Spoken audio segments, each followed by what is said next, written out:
Akikah itu kewajiban orang tua ya, bukan kewajiban anak. Anak tidak menanggung apapun ya, kalau dia tidak diakikahi. Karena itu bukan kewajiban dia, itu kewajiban orang tua. Ya, kalau orang tua mampu. Kalau tidak mampu, maka gugurlah kewajiban itu. Ya, nah itu yang pertama. Yang kedua, apakah ada kewajiban mengakikahi diri setelah dewasa? Ini para ulama berbeda pendapat. Karena adanya riwayat dari Nabi bahwa Nabi mengakikahi diri beliau. Ya, dari situ sebagian ulama berpendapat bahwa kalau seseorang belum berakikah dari kecil atau saat kecil, ya maka dianjurkan atau diperintahkan dia untuk mengakikahi dirinya setelah dia dewasa ataupun ketika dia dewasa, ya, mengakikahi dirinya. Kalau dia waktu kecil dulu misalnya belum berakikah atau belum diakikahi oleh kedua orang tuanya. Berdasarkan riwayat itu, ya, riwayatnya sahih dihasankan oleh Ibnu Hajar di dalam Fathul Bari, ya. Nah demikian. Nah sebagian lain mengatakan itu khususan Nabi, ya, bahwa mengakikahi diri sendiri setelah dewasa itu keistimewaan Nabi.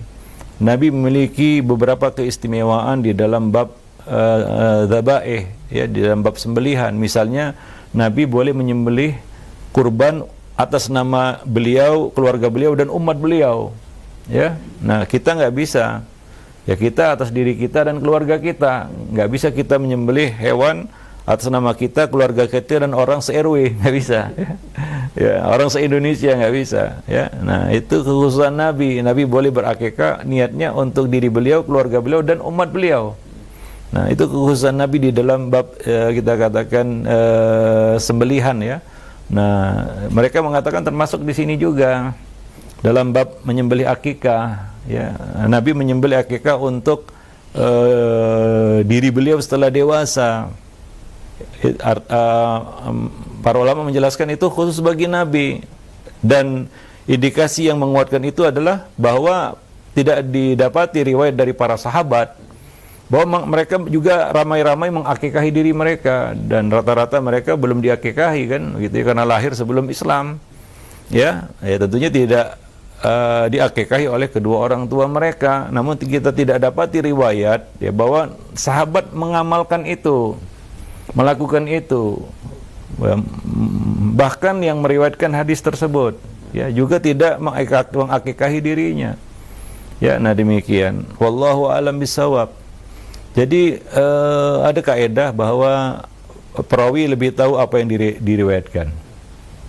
Dan juga kita mengamalkan hadis Nabi berdasarkan pemahaman sahabat. Bagaimana para sahabat memahami itu?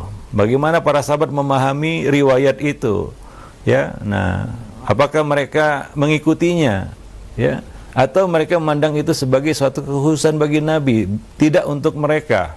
Maka mereka pun tidak mengamalkannya.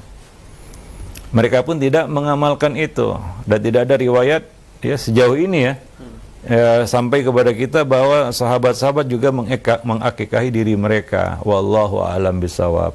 Nah, maka mereka mengatakan, ya, bagi yang lain itu sembelihan biasa.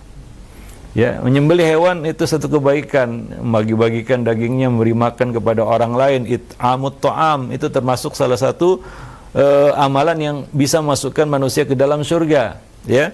Maka kalau dia sudah dewasa, saya belum akikah, udah saya sembelihlah, bukan sebagai akikah, sebagai sembelihan biasa untuk memberi makan kepada sesama, ya, membagi-bagi dagingnya atau masakannya kepada manusia, ya. Itu termasuk salah satu amalan yang membuat seorang masuk surga dengan selamat, ya. Tadkhulul jannata bisalam, kata Nabi. Salah satunya apa? It'amut ta'am, ifsalus salam, ya, antakuma billaili wan nasu niyam, kan begitu, ya. Wasilal arham, ada beberapa amal itu, kalau 4 amal, ya, menyebarkan salam, ya, kemudian menyambung silaturahim, ya, kemudian salah satunya adalah ini, yaitu apa? Memberi makan, dan yang keempat yaitu mengerjakan sholat di malam hari. Itu kamu akan masuk surga, kata Nabi, dengan selamat. Tadkhulul jannata bisalam. Kamu bisa masuk surga dengan selamat dengan amal itu. Jadi bagi orang yang, ya, sudah dewasa, ya, silakan dia menyembelih, tapi itu tidak lagi disebut akikah. Karena akikah juga ada waktunya, 7 hari, ya 14 hari, 21 hari. Lebih dari itu kalau tidak mampu dia, itu bukan lagi disebut akikah. Sembelihan biasa sebagai syukur ya. Orang bilang di sini syukuran. Tapi tidak dipandang akikah secara syar'i lagi. Karena akikah itu ada waktunya. Nah, kalau bebas begitu saja, ya maka tidak ada faedah dari penyebutan waktu itu. Apa faedahnya menyebutkan waktu 7, 14 dan 21 kan begitu ya. Kalau memang terserah mau di hari keberapa kan begitu ya. Ya, wallahu a'lam bishawab.